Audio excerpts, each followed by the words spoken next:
population proportion.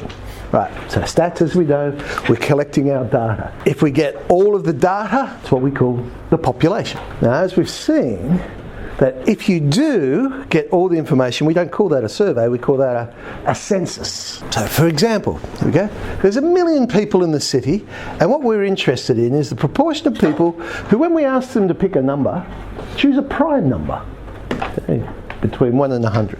The probability that the prime number was chosen, that's a population proportion. Very similar to just the theoretical probability, because if you gather every piece of data, we call that the population proportion. So it would be, in this case, because it is a theoretical one, we know how many prime numbers, you might not have realised it, but 25% of the numbers between 1 and 100 are actually prime numbers, at 0.25. Now note, when we actually did the census, I got a spreadsheet to create all these random numbers for me, and I worked out how many they were.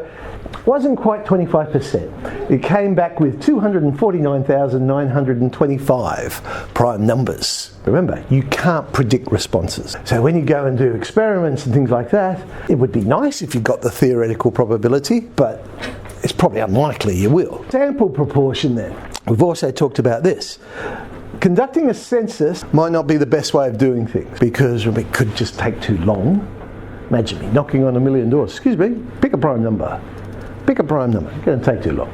If I'm going to employ people to do it, it might cost too much to go and survey everybody, and the time it takes to go and analyse the results. Some of the other things are, the more data you collect, the more chance of an error as well. That's the other thing. This is why we sample. And we gather it via a survey. So when you just get a sample, we call it a survey. When you get all the information, we call it a census. What we'd like is that sample to have all the same characteristics as the population, and in a lot of cases that's unrealistic too, because we could say, if we use this room for an example, we have a certain proportion of males and females. Right? So let's say this was the population, but if I decided I was only going to survey this table, unless there's something you want to tell me, that's not going to have the same proportion. Okay. So an example, I go and survey 100 people from that city and ask them to choose a number between 1 and 100. 29 of them picked a prime number.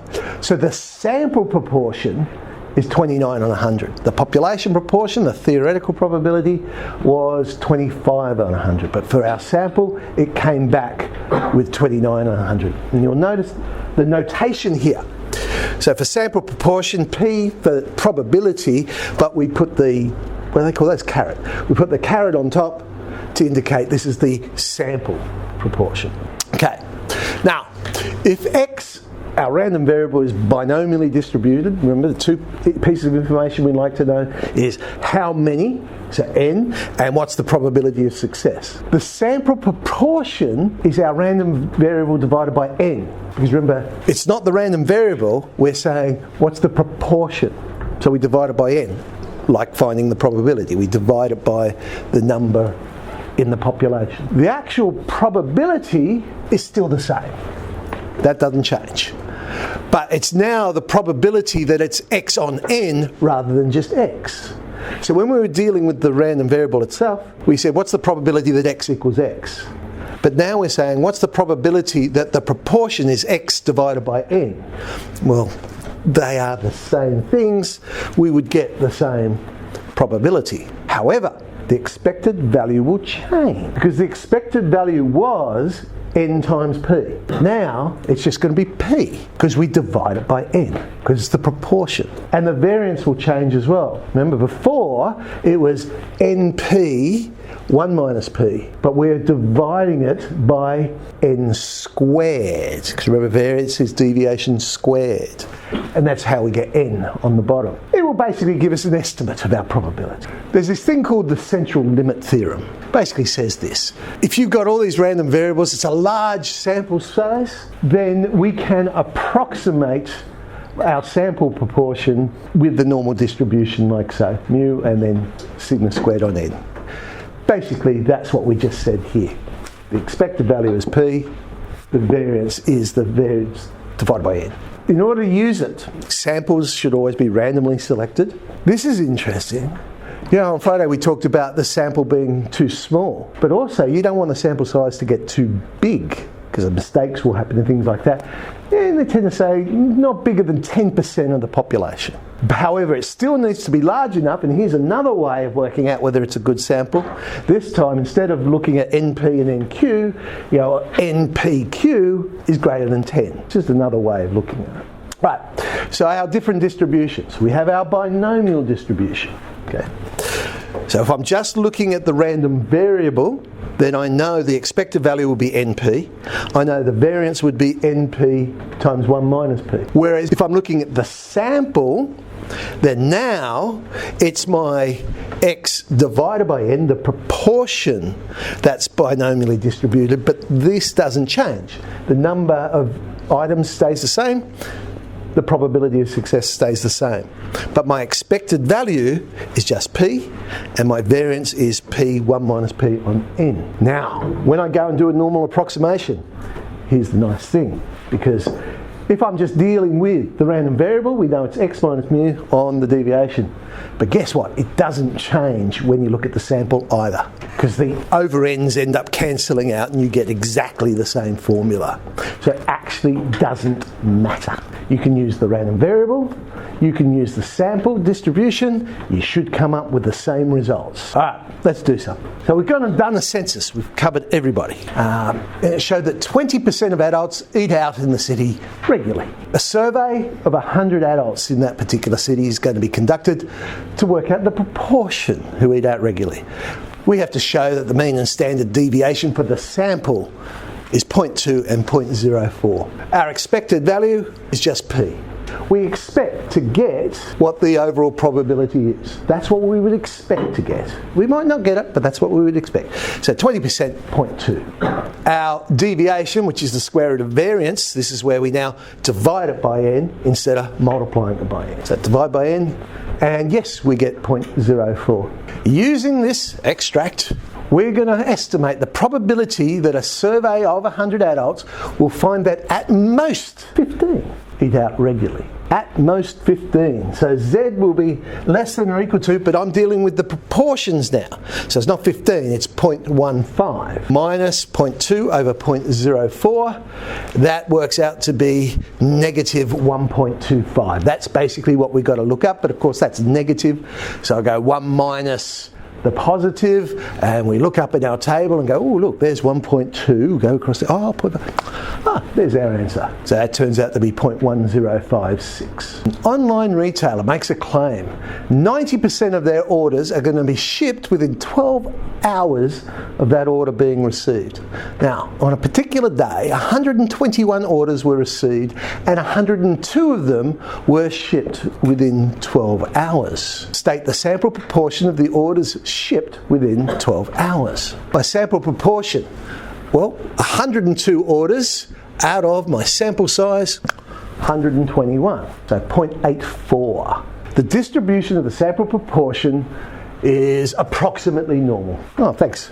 So we can use our normal approximation. It's all good.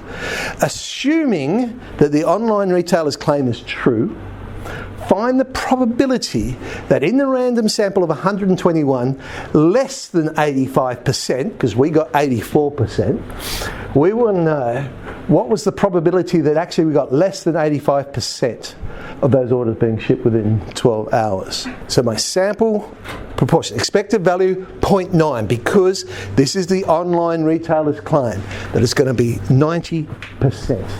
90%. Our variance we can work out, success times failure divided by our sample size there is 121, and wow, I've put in scientific notation there. So we now know the two pieces of information. We want the probability that that proportion was less than 0.85. So Z's less than works out to be negative 1.83. Okay, again, negative 1.83, well our tables go with positives.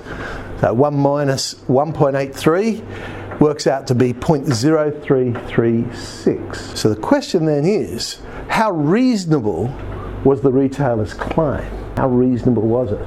Part B is telling me there's a 3.4% chance of shipping less than 85% within 12 hours. That was the claim. a 3.4% chance. But in part A, 84%. But this would only have occurred a chance by 3.4% of the time. That's what we basically said. Right? We went and worked out what was the probability that less than 85% was shipped. And we're saying it only happens by chance 3.4% of the time. In other words, 96.6% of the time, it was not by chance. Well, hang on. If 96.6% of the time it's not by chance, it's a pretty good thing. It's always going to happen. So in other words, that retailer's claim is no good because there's very little chance that it happened by chance. There's more likely that this happens all the time. Well, let's see what they've asked in the HSC. 2021, in a factory they're producing certain items. Proportion of faulted items is 3 in 500, and that's considered to be acceptable. Now, to confirm that that machine is working, what they do is they take out samples and see what the proportion is. And they've helped us out a bit here, reminding us that, oh well, for a sample, the expected value is P and the variance is P1 minus P on N. They will shut the machine down if that proportion is greater than or equal to 4 out of 500. Then they shut it down and fix the machine because they don't want that. They're going to choose a sample size, but they want to work out how many to pick so that the chance of shutting that machine down unnecessarily is less than 2.5%. We want to make sure we're getting good samples. Find the sample size required. So how big should their sample size be? So what do we know? Our sample proportion, 3 out of 500 is 0.006. And our variance then will be 0.006 times 0.994 over n. That's what we're trying to find. Okay. Well, we'll turn that into our standard normal distribution so we can use our tables, and we get our usual formula. So subbing in all the info we know plus the one we don't know tidies up to be that expression. Nicely, that's just 2. Right? That one we can use the empirical rule for because 0.025 with the percentages we've got must be 2 deviations we're talking about here. Solving that, 5,964. So how many? Well, around 6,000. 6,000, we'd be happy with that. Another one. The census found that 30% of Australians were born overseas. A sample of 900 was surveyed. P hat's the sample proportion, etc., etc. And we're going to use a normal distribution to work out what's the probability that less than or equal to 31%, because they're telling us 30% in our survey. Well, what's the probability of that? Show that the variance is 7 on 30,000. It's binomially distributed. N, 900. Probability of success, 0.3. Variance then, success times failure over the size of our sample, 900. Sure enough, that simplifies down to be 7 on 30,000. Using the standard normal distribution and the information on page 16, well, that's what it said in the test, to approximate that, giving our answer to 2 decimal places. Here's the info. We're trying to find when is it less than 0.31. So subbing into the standard formula that we put in, 0.31 minus 0.3 over the deviation to the square root of 7 on 30,000, that's 0.65. There's the table they gave you. So what is 0.65? 0.7422. They said the 2 decimal places, so 0.74. All right, so 17D will do it.